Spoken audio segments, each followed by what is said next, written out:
Avatar Meher బాబా key జై. ప్రియతమ Avatar Meher బాబా ఆధ్యాత్మికత అంటే ఏంటో మనకి తెలియజేశారు. మరి ఆధ్యాత్మిక జీవనం గురించి బాబా మాటలలో మనం తెలుసుకుందాం. అయితే ఆధ్యాత్మికత అనేది ఒకవేళలో స్విచ్ ఆన్ చేసి కాసేపైన తర్వాత స్విచ్ ఆఫ్ చేసే విధానం కాదు అన్నారు ఆధ్యాత్మికత గురించి. ఆధ్యాత్మికత అనేది సాధారణ జీవితం నుండి వేరైనది అసలే కాదు.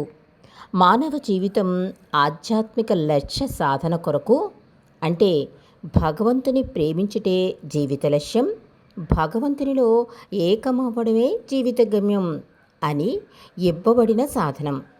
మొదటి నుండి చివరి వరకు ఆ జీవితం సాగే విధానం ఆధ్యాత్మిక మార్గంలోని ప్రయాణాన్ని సూచిస్తుంది అన్నారు అవతార్ మెహర్ బాబా ఆధ్యాత్మికత గురించి. మరి ఆధ్యాత్మికత గురించి బాబా చెప్పిన అద్భుత విషయాన్ని మనం తెలుసుకున్నాం. ఈ ఆధ్యాత్మిక జీవనం ఎలా సాగించాలో దీని గురించి బాబా చెప్పిన అద్భుత సందేశాన్ని, వివరణను మనం తెలుసుకుందాం. ఒకసారి ఒక ప్రేమికుడు బాబాని ఇలా అడిగాడు, బాబా, ఆధ్యాత్మిక జీవనం ఎలా సాగించాలి అని అడిగాడు బాబాని.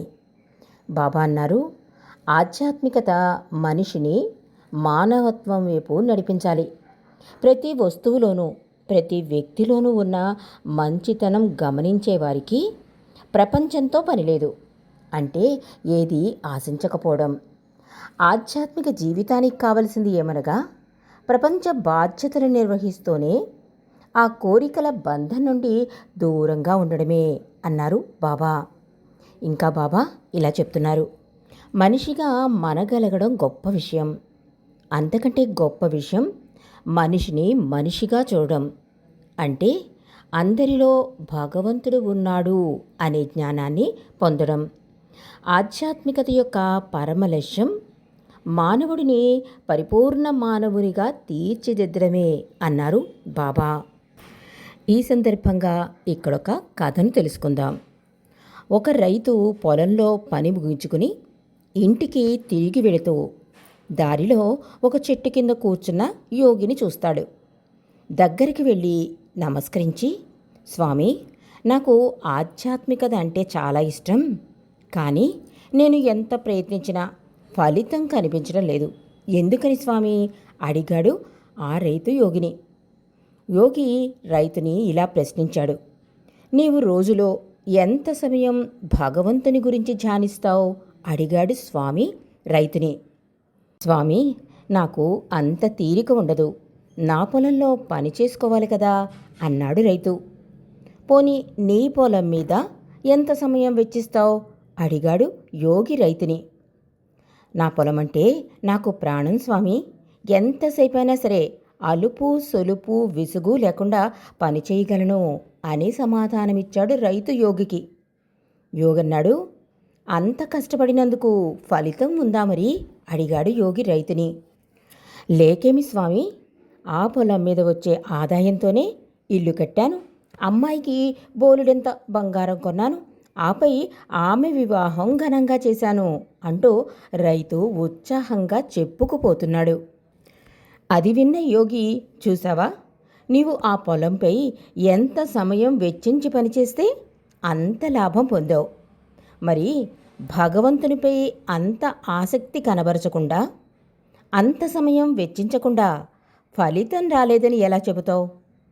భగవంతుని ధ్యాసలో ఎక్కువ సమయం వెచ్చించి ఆయన జీవించమన్నట్లు జీవించి చూడనే లేదు, ఫలితం లేదని ఎలా చెప్పగలవు అడిగాడు యోగి ఆ రైతుని.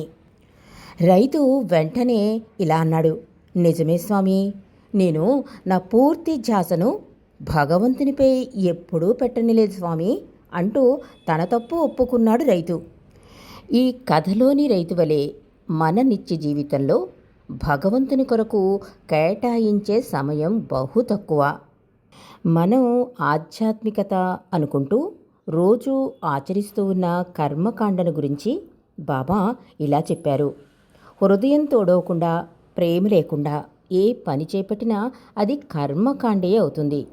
ఇంకా ఈ మత కర్మకాండలను ప్రత్యేకించి ఒకానొక వర్గం వారు తయారు చేసిన హస్తకళ అన్నారు బాబా. అలాగే బాబా ఇచ్చిన ప్రార్థనలే చేసుకుంటున్నాం అంటే బాబా అన్నారు, మీరు ఆధ్యాత్మికంగా ఏ పని చేసినా సరే చివరకు మీరు ప్రతిరోజు చేసే ప్రార్థనలు కూడా హృదయపూర్వకంగా ప్రేమపూర్వకంగా ఉంటేనే అవి ప్రభువుకి చేరుతాయి. దాని ప్రయోజనం మీకు చేకూరుతుంది అన్నారు మెహర్ బాబా. అందుకే బాబా అన్నారు, నేను దేవాలయాల్లోనూ మసీదుల్లోనూ చర్చిల్లోనూ అగ్ని దేవాలయాల్లోనూ లేను. నేను మీలోనే ఉన్నాను. మీలో ఉన్న నన్ను అన్వేషించి నన్ను పొందండి అన్నారు అవతార్ మెహర్ బాబా. కాబట్టి ఆధ్యాత్మికతను జీవించి అనుభూతి చెందవలసి ఉంది అన్నారు మెహర్ బాబా. బాబా ఇంకా ఇలా తెలియజేస్తున్నారు, కోరికలు లేని స్థితి లేదా ఏమీ అక్కర్లేని స్థితి ప్రతి ఒక్కరిలోనూ దాగి ఉంది. అది నీ లోపలే ఉంది. దానిని నీవు కనుగొనవలసి ఉంది. నేను దాన్ని కనుగొన్నాను, నిరంతరం అనుభూతి చెందుతూ ఉన్నాను. ఈ స్థితి ప్రతి ఒక్కరిలో ఉంది. కానీ అది నిద్రాణమై దాగి ఉండడం వల్ల దానిని కనుగొని అనుభవించవలసి ఉంది. మీకు నాకు మధ్య తేడా ఏమిటంటే మనిద్దరిలో ఈ స్థితి సమానంగా ఉన్నప్పటికీ నేను దానిని ఎరుకలోనే అనుభవించి అనుభూతి పొందుతున్నాను. కానీ మీరు ఇంకా దానిని కనుగొని అనుభవించవలసి ఉంది అన్నారు అవతార్ మెహర్ బాబా. ఆధ్యాత్మికతతో కూడిన జీవనం అంటే ప్రపంచం పట్ల విముఖత చూపడం అని భావించకూడదు. ప్రాపంచిక విషయాలను ఆధ్యాత్మిక జీవనానికి ఉపయోగించుకోవాలి.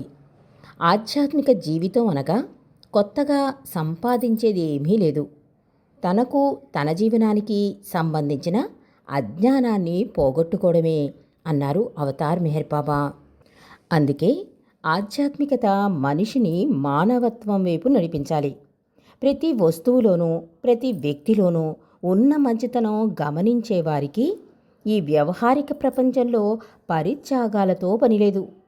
ఆధ్యాత్మిక జీవితానికి కావలసినది ఏమనగా ప్రపంచ బాధ్యతలు నిర్వర్తిస్తూనే ఈ కోరికల బంధం నుండి దూరంగా ఉండడమే.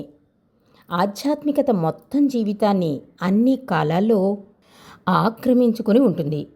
అయినప్పటికీ నిస్వార్థ సేవతో బంధమెరుగని స్వచ్ఛమైన ప్రేమతో ఆధ్యాత్మికతను చాలా సులభంగా సాధించవచ్చు.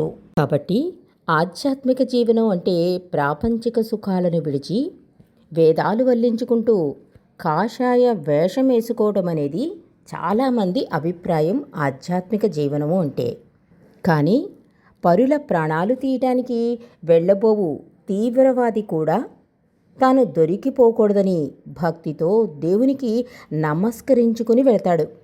దేవుని నమ్మిన వారందరూ ఆధ్యాత్మిక జీవనం గడుపుచున్నట్లు కాదు. ఆధ్యాత్మికత అనేది ఒక జీవన విధానం, ఒక ఆలోచన ధోరణి. అది సాధారణ జీవనం గడుపునంత సాధారణమైనది. అయితే సాధారణ జీవనం ఎలా జీవించాలి అంటే అవసరాలకి మాత్రమే ప్రాధాన్యత ఇస్తూ కోరికలకు దూరంగా జీవిస్తే అది సాధారణ జీవనం. సాధారణమైన జీవితాన్ని లెక్కలేనన్ని కోరికలతో ముడులు వేసుకుని క్లిష్టమయం చేసుకుని శాంతిని కోల్పోతున్నారు మానవాళి. దుఃఖం కొని తెచ్చుకుంటున్నారు. కోరికలతో జీవితంలో ఏర్పడిన ఈ సంక్లిష్టతను కోరికలను దూరం చేసుకొనుట ద్వారా తొలగించుకుని తిరిగి నిజమైన ఆనందదాయకమైన శాంతి నిండిన జీవితాన్ని పొందవచ్చును. దీనికోసం జీవితంలో ప్రతి అడుగున కోరికకు అవసరానికి మధ్య తేడాను గమనించుకుంటూ సాగాలి ఈ జీవనం. ఈ రెండింటికి మధ్య వ్యత్యాసాన్ని గుర్తించాలి. దీనికి అవతార్ మెహర్ బాబా ఒక చక్కని సూత్రాన్ని తెలియజేశారు. ఉదాహరణకి నీవు ఎడారిలో దప్పికతో ఉన్నప్పుడు నీకు కావలసింది మంచినీరు కానీ నిమ్మరసం కాదు కదా. నీరు కావాలనుకోవడం అవసరం, నిమ్మరసం కావాలనుకోవడం కోరిక.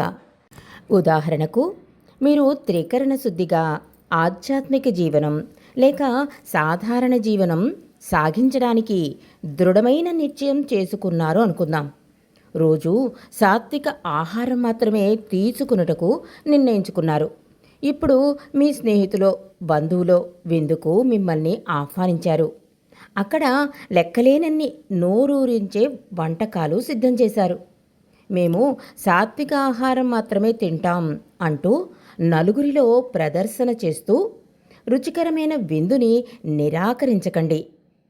అలాగని అదే అవకాశంగా తీసుకుని దాగి ఉన్న కోరికలకు విందు చెయ్యకండి అన్నారు బాబా. అట్టి అమాయకపు సుఖాలని అనుభవించండి. ఎందుకంటే అవి మీకు మనసులో లేసమాత్రమైన కోరికలు లేకుండా సిద్ధించినవి కనుక అన్నారు బాబా. ఇంకొక సందర్భంలో మీరు రుచిలేని లేక చౌకబారు ఆహారం తినవలసి వచ్చింది అనుకుందాం, లేక అసలు పస్తులే ఉండవలసి వచ్చింది అనుకుందాం.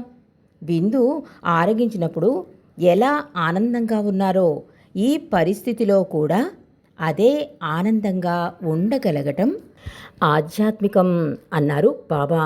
అంటే అనుకూల పరిస్థితుల్లో పొంగిపోయి ప్రతికూల పరిస్థితుల్లో కృంగిపోక స్థిర చిత్తంతో ఉండడం. ప్రతి వారి జీవితంలోనూ ఏదో ఒక కొరత ఉండనే ఉంటుంది. ఉన్న అదృష్టాలను లెక్క చేయక ఏవో కొలది దురదృష్టములనే మనసులో ధ్యానిస్తూ ఎప్పుడూ చింతిస్తూ ఉండేవారు ఇతరులకి ఎప్పుడూ సహాయపడలేరు. ఎల్లప్పుడూ మిమ్మల్ని మీకన్నా ఎక్కువ అదృష్టవంతులతో పోల్చుకుని చింతింపక మీకన్నా తక్కువ అదృష్టవంతులతో పోల్చుకుని సంతోషంగా ఉండాలని నేను చెబుతున్నాను అన్నారు మెహర్ బాబా. జీవితంలో ఒడిదుడుకులు కలిగినప్పుడు అంతకన్నా హీన స్థితిలో ఉన్నవారికన్నా నయం అని సరిపెట్టుకోవడమే ఆధ్యాత్మికం అన్నారు అవతార్ మెహర్ బాబా. ఆధ్యాత్మిక చింతన మనిషిని సంపూర్ణ మానవుడిగా చేస్తుంది. మనిషిలోని సౌశల్యతను, అందాన్ని, ఎనలేని మంచిని బయటకు తీసుకువస్తుంది. అట్టి ఆధ్యాత్మిక జీవనం ప్రారంభించడానికి వయసుతో సంబంధం లేదు అన్నారు బాబా. కాబట్టి ఆధ్యాత్మిక చింతన మనిషిని సంపూర్ణ మానవుడిని చేస్తుంది. మనిషిలోని సౌశల్యతను, అందాన్ని, ఎనలేని మంచిని బయటకు తీసుకువస్తుంది. అట్టి ఆధ్యాత్మిక జీవనం ప్రారంభించడానికి వయసుతో సంబంధం లేదు అన్నారు బాబా. ఆధ్యాత్మిక జీవనములోని సారాంశమే ఇది అన్నారు బాబా. ఇలాంటి సత్య మర్మాలని మనకు తెలియజేసి మన జీవితాలలో వికాసం కలిగించడానికే రూపం లేని భగవంతుడు మన మధ్యకు అవతార్ మెహర్ బాబాగా వచ్చారు. కాబట్టి మనం ఎలాంటి పరిస్థితుల్లోనూ చింతించక అది మెహరుని ఇచ్చా అని భావించి ఇతరులను సంతోషపెడుతూ సంతోషంగా జీవించడానికి, ప్రభు కృపకి పాత్రులమవడానికి ప్రయత్నమన్నది చేద్దాం. ప్రభు ప్రేమకు పాత్రులమవుదాం. అవతార్ మెహర్ బాబా కీ జై. ప్రేమ పదం వాట్సాప్ గ్రూప్